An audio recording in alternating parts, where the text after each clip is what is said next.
Bullet Echo isn't that old of a game yet, but it's still interesting to look back at all the things that have changed, so that's what we're going to be checking out in this video. Old background. Ah yes, the good old home screen with the dark, rainy city vibes. This background was changed out for the one we have now when they released syndicates, but now looking back I prefer the old one, and I'm hoping that they'll add in more customizable backgrounds.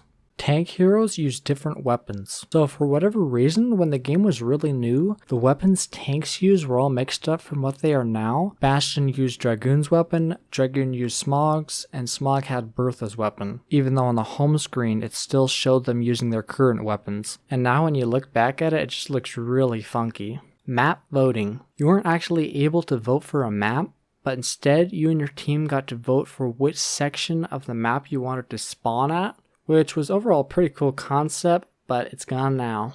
Missions. Before we had contracts, there used to be these random missions you could complete, like pick up 10 ammo crates or shoot 75 shots in one round.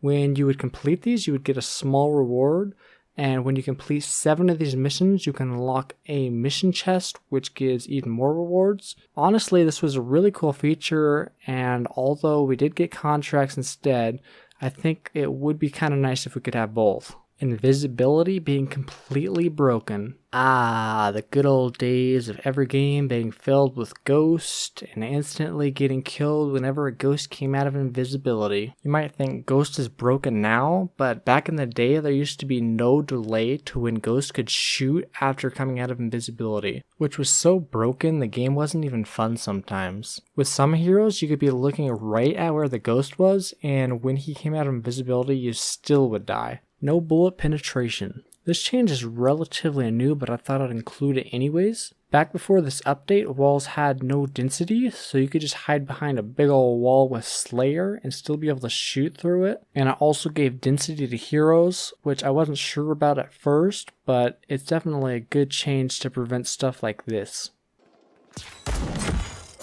I wasn't around for the first 6 months of the game, so if there's anything you think that I missed, put them down in the comments. Peace out.